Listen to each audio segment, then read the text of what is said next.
Hi,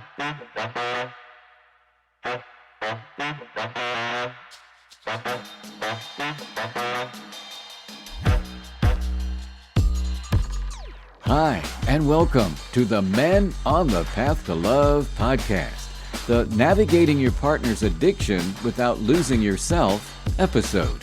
I'm Bill Simpson, your host. I coach men who are done suffering in relationships, men who want deeper love, real connection, and to finally feel like themselves again. I help them become the best version of themselves and for their current relationship or the one they're ready to find, so they can live the life they love.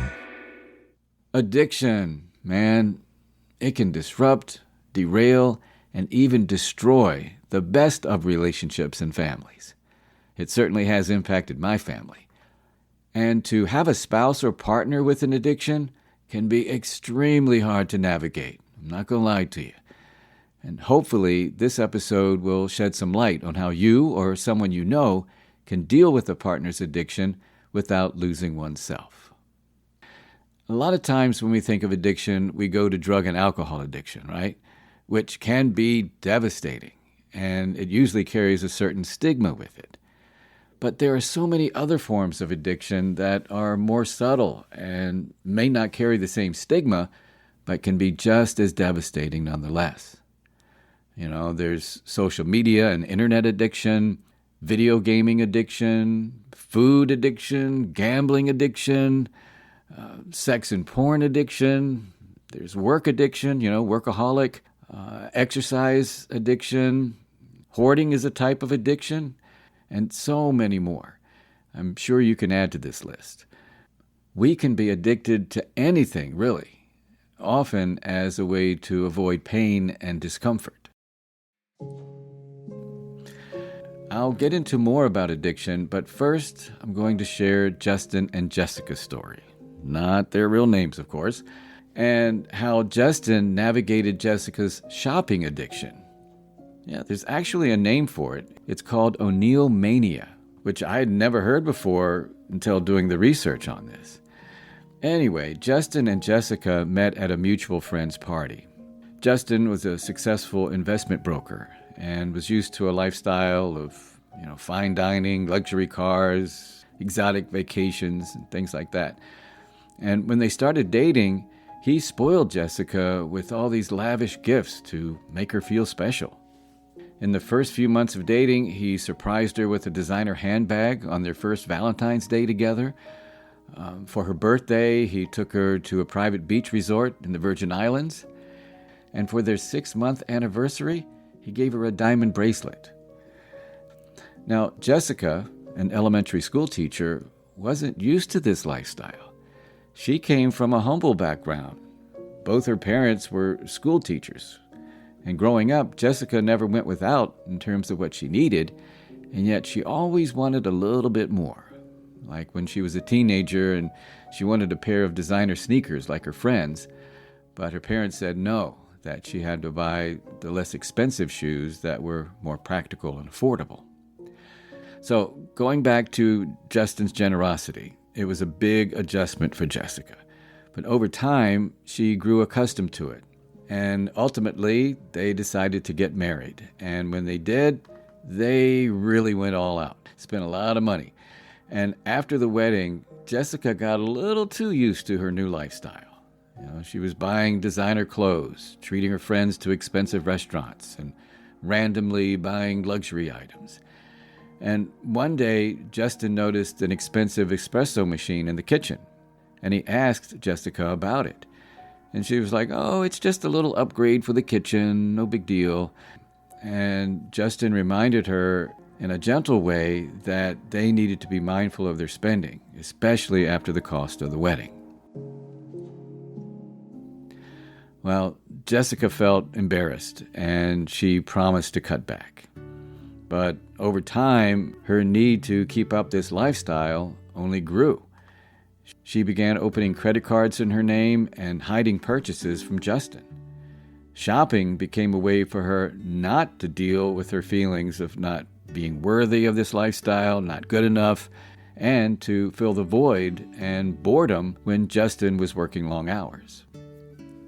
Well, one afternoon, Justin got a call from their bank letting him know that there were several missed payments on a new credit card he didn't recognize. So he confronted Jessica about it, and she broke down, crying and all hysterical. And she did admit that she had accumulated almost $40,000 in debt. And as you can imagine, this hit Justin hard. He felt betrayed and was really pissed off at first. Then, after some self-reflecting, he realized that it triggered memories from his childhood, when his father, who was an alcoholic, almost lost their house because of his father's drinking and reckless financial behavior. And Justin had gone to therapy around this issue before he met Jessica. So he was able to connect the dots that Jessica's spending was not just careless, it was probably a way for her to avoid something deeper going on inside. Now, instead of Justin reacting with judgment, he decided to have empathy for Jessica. They had a heart-to-heart, and he admitted that his working so much was his way of dealing with stress, kind of like his father did with alcohol. He told Jessica that he loved her and made it clear that they could not survive financially if she kept on spending money the way she was. And he set a strong, firm boundary and insisted that she get some help. Well, Jessica was very apologetic, yet she was resistant to go to therapy. And when Justin explained how therapy had helped him deal with the issue around his father, she ultimately agreed to give it a try. And they also went to couples therapy to help rebuild Justin's trust in Jessica and how Justin could modify his workaholic tendencies. And together, they worked it out. Jessica slowly established a better relationship with money, and Justin continued to support her progress while at the same time working on his self-care and making stronger boundaries with his career. Working as a team and on their individual stuff, they not only saved their marriage, they saved each other.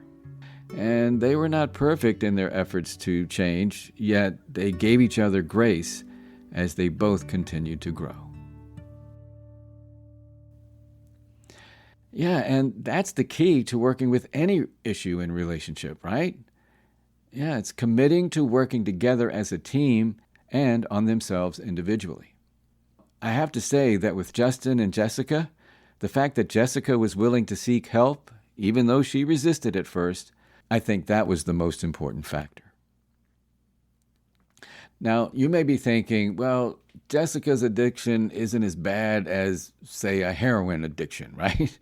And that may be true.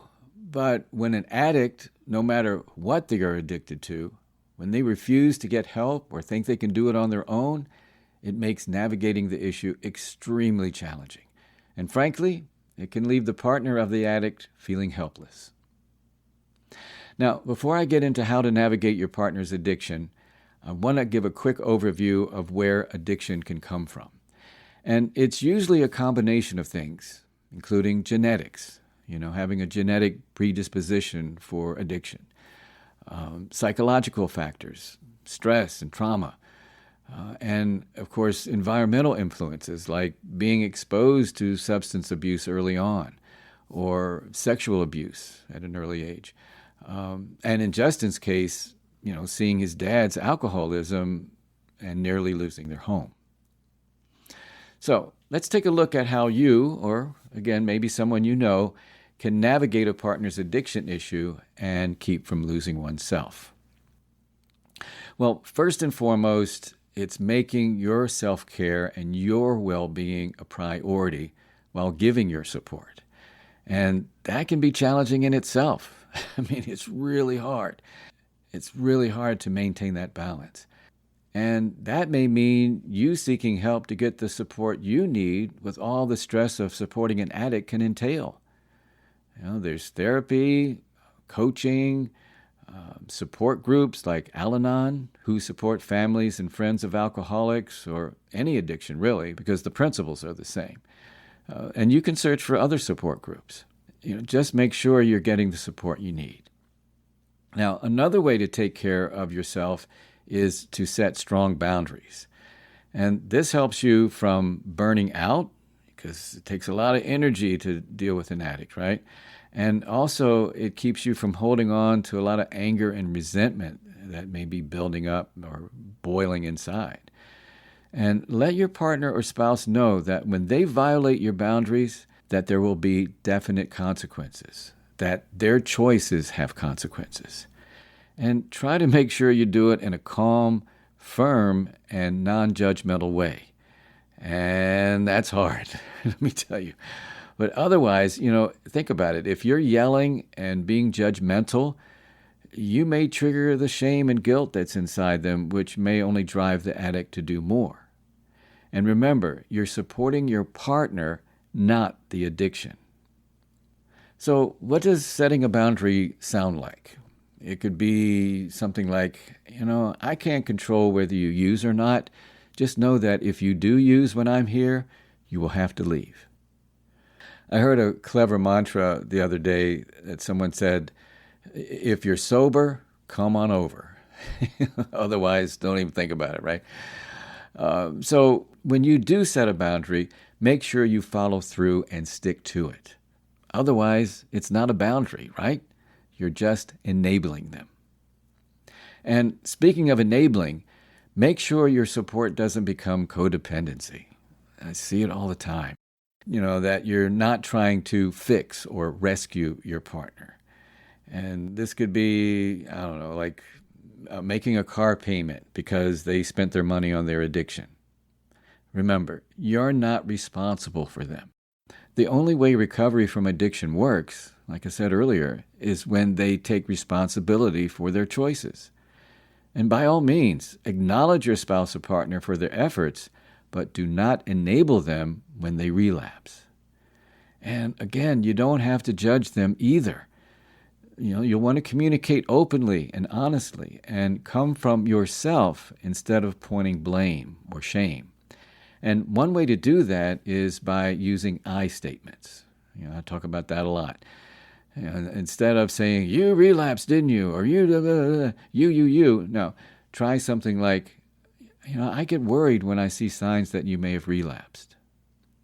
And that takes a lot of patience and compassion, man. Not to judge, yell, shame, accuse, all that. I know it's hard. But if you think about it again, it usually only makes matters worse. And that's why it's so important for you to get the help and support you need so you can respond in a more conscious way. Now, along with communication, another thing that can be helpful is to agree on a plan if there is a relapse. What you will do if it happens. Know who to call for help. Maybe it's finding a support meeting. And how to make sure that you're safe. And I want to add one more way to support your partner, and that is by doing sober activities together. For example, if alcohol is the addiction, don't go to parties where alcohol is served. I know it sounds obvious, but it happens, and it's just too tempting. Like, don't take Jessica on a shopping spree, right? Yeah, instead, do things like, get out in nature, go hiking, exercise, do some volunteer work, anything that doesn't involve the addiction. Common sense, right? So those are just some of the ways you can navigate your spouse or partner's addiction and take care of yourself and not to lose yourself. And it is easy to lose yourself if you're not careful. And I'll say this over and over again. Make sure you get the support you need. And know that there is no shame to walk away from the relationship if you've done all you can and the addictive behavior continues. You've got to take care of yourself. You can't save someone. They have to save themselves. So just to summarize, the bottom line here is that by combining self-care, support for yourself, and setting firm boundaries, having honest communication, you can stand by your partner without sacrificing your own health and identity. It's hard, and you can do it. Remember, you guide and encourage, but you don't carry the addiction alone. Get the support you need. Last time I'll say that. Okay. I've got a quote from an unknown source that sums it up perfectly. It says, quote, "Supporting someone with an addiction doesn't mean sacrificing yourself. It means loving them while respecting your own boundaries," unquote. And with that, I'll wrap up this episode of the Men on the Path to Love podcast, the Navigating Your Partner's Addiction Without Losing Yourself episode. My name is Bill Simpson. Thank you for listening. And if you want to dive deeper into this topic, please join me this Wednesday for a live event at 7 p.m. Eastern Time, U.S., for Beyond the Episode. And I'll have the replay on YouTube as well. Now, coming up on the next episode of the Men on the Path to Love podcast, I remember while in relationship with the woman who eventually became my third wife, I had transitioned from a long, successful career as a radio personality to open my own holistic health practice, taking a zero off my previous salary in radio. Now, I know this wasn't the only reason the marriage didn't work out, but I do believe it made it more stressful. Next time on the Men on the Path to Love podcast, I'll share John and Chrissy's story and how Chrissy's career change threw a wrench in their relationship and what they did about it, and what you can do if there's a career change in your relationship. Please join me for How to Handle a Career Change in Relationship episode. And if you have any comments, questions, or ideas for the show, please reach out to me through the show notes or visit my website, menonthepathtolove.com. You can sign up for a free 1-hour coaching session with me, and we can talk about anything you'd like. I am here to support you. And remember, until next time, keep your heart open and stay on the path to love.